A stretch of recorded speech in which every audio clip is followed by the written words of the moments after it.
dari ruangan Komersi, apa perkara yang perlu diambil berat sebelum membeli dan menyimpan emas? Okey, untuk soalan ni apa yang perlu diambil berat ataupun diambil tahu dah kan kat sini sebelum membeli ataupun menyimpan emas. Okey, melalui buku-buku yang saya baca sebelum ni ataupun melalui seminar-seminar yang saya join, ada 5 kriteria yang perlu kita ambil berat sebelum kita mula menyimpan emas. 5 kriteria syarikat terbaik lah. Okey, first, harga emas per gram murah. Okay, make sure harga emas yang kita nak beli dengan syarikat tu harga dia murah. Okay, jangan tengok pada satu aspek sahaja, fokus kepada kelima-lima aspek yang saya nak ceritakan ni. Okay, kalau nak tengok boleh tengok insyaAllah. So ada 5 kriteria yang penting. First, harga emas yang murah. Second, spread yang rendah, susuk nilai yang rendah. Sebab apa? Sebab susuk nilai ni akan menentukan keuntungan yang kita dapat daripada emas. Okay, makin kecil susuk nilai, makin cepat kita dapat untung dan makin besar kita dapat untung daripada kenaikan harga emas bila kita nak jual emas nantilah. So susuk nilai ni kita nak yang paling kecil, yang paling nipis. Okay, itu poin yang kedua. Yang ketiga adalah stok tiada had. Okay, make sure syarikat yang kita nak beli emas tu stok dia tak ada had. Kita nak beli sekilo sehari pun boleh, dia ada stok. So that kita kena ambil berat pasal tu. Okay, stok tiada had. Yang keempat adalah cawangan yang banyak. Okey, syarikat tu ada cawangan yang banyak. Cawangan yang banyak ni supaya dapat memudahkan lagi urusan customer dengan penjual untuk untuk jual beli emas. Contohnya kita nak pajak emas ke, kita nak beli emas ke, kalau cawangan dia banyak, kita mudah urusan kita. Kita nak pergi situ boleh, sini boleh. Okey. So cawangan yang banyak ni adalah satu faktor yang penting juga untuk kita memilih syarikat yang terbaik. Okay, dan yang kelima adalah mudah untuk kita jual balik emas kita walaupun emas kita patah ke dan sebagainya. Okay, sebab apa? Sebab ada syarikat yang dia jual emas tapi dia tak beli balik, dia tak nak beli balik bila emas tu ada kesan cala sikit ke, bila emas tu terpotong 2 ke dan sebagainya. So kita kena berhati-hati dengan syarikat yang macam ni lah. So sebab tu kita jangan fokus kepada 1-2 aspek sahaja. Kita kena tengok dari segi kelima-lima aspek yang saya ceritakan tadi. Okay? First, harga emas per gram murah. Yang kedua, susuk nilai yang rendah. Yang ketiga, stok tiada had. Yang keempat, cawangan yang banyak. Dan yang kelima adalah senang untuk kita jual balik emas. Okey, poin yang kelima ni sangat-sangat penting lah bagi saya. Sebab apa? Sebab ada syarikat yang kita nak jual emas dalam jumlah yang banyak tapi dia tak nak beli. So benda tak akan membuatkan kita susah jugalah. Kita nak jual sekilo tapi dia tak nak beli. Tapi bila kita nak beli sekilo dia nak jual pula. Tu masalah-masalah yang customer-customer public hadapi sebelum ni lah. So kita perlu ambil pengajaran daripada cerita beliau, jangan kita ulangi benda yang sama.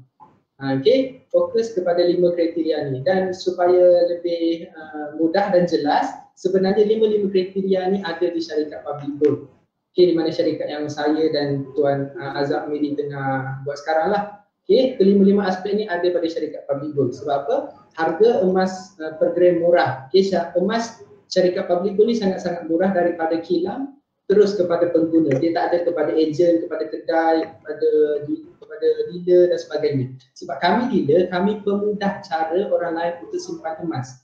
Okay, kami pemudah cara. Kami tak ambil keuntungan daripada mana-mana pihak pun. Okay, customer tu ataupun pengguna tu direct beli emas dengan public gold dengan kemudahan yang kami guide, yang saya guide dengan Azam Amiri guide dan dealer-dealer lain yang bantulah untuk pemudah cara sahaja. Itu sahaja tugas kami supaya mereka dapat buat simpanan emas atau pelaburan emas dengan betul, berilmu dari sistem education yang Tuan Azam cakap tadi.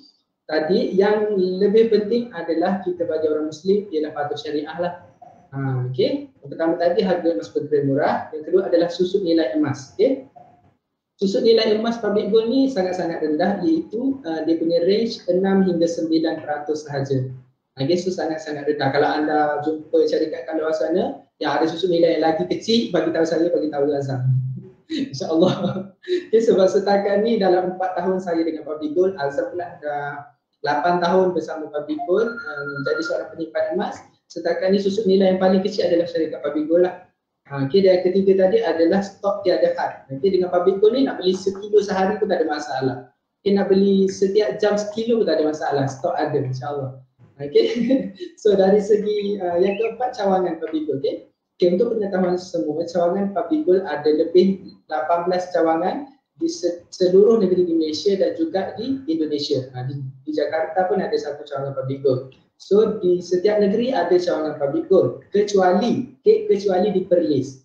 Sebab apa dekat Perlis tak ada? Sebab dekat Kedah public gold buat 2 cawangan, iaitu di Alustar dan juga di Sungai Petani. So geng-geng Perlis ni boleh turun ke Kedah untuk collect emas lah. Kalau dulu memang kena walk in lah untuk collect emas, tapi sekarang sistem public gold dah jadi lebih mudah, di mana public gold sediakan perkhidmatan penghantaran emas ke rumah. Okay, itu kita dipanggil sebagai GIT, Gold in Transit. Public gold akan hantar emas ke rumah dengan perlindungan insurans. So kita tak payah risaulah. Saya pun setakat ini buat guna GIT tu, penghantaran emas tu alhamdulillah emas sampai je, tak ada masalah. Walaupun saya dekat kampus sekarang. Okay, itu adalah yang keempat, cawangan yang banyak. Dan yang kelima, poin yang penting iaitu mudah untuk kita jual balik emas. Okay, dengan syarikat public gold ni kita boleh jual emas banyak mana yang kita nak, dengan berapa jumlah sekalipun public gold akan beli. Kita nak jual emas 2-3 kilo pun tak ada masalah, public gold akan beli. So fokus kepada 5 kriteria yang saya cakap tadi untuk kita sebelum kita mula buat simpanan emas ataupun pelaburan emas dengan sesuatu syarikat. Okay, make sure kena ada ilmu dulu. Okay, bila ada ilmu senang semua benda kita buat. Tapi kalau kita tak ada ilmu, semua benda akan jadi susah. So fokus kepada ilmu dulu. Okay, kalau nak suruh saya recommend buku apa untuk baca, Tuan Azam ini untuk nak suruh recommend untuk baca buku apa, first kami akan recommend untuk baca buku Wang Emas, iaitu penulis daripada Tuan Zulkifli Syafi'i lah. Buku Wang Emas tu kat mana-mana ada. Tu Tuan Azam ini dah tulis buku Wang Emas. Okay, penulis tu adalah Tuan Zulkifli Syafi'i, iaitu mentor kami lah. So beliau ni dah lebih 10 tahun tak silap saya dalam bidang kewangan. Okay. So baca buku tu dulu sebelum buat pelaburan ataupun simpanan emas. Okay, dekat Shopee ada, dekat PG Mall ada, mana-mana pun ada buku tu. Dekat kedai emas pun ada. Boleh cari buku tu dulu sebelum buat simpanan emas. Okay, insyaAllah agak panjang saya berletir untuk soalan ni.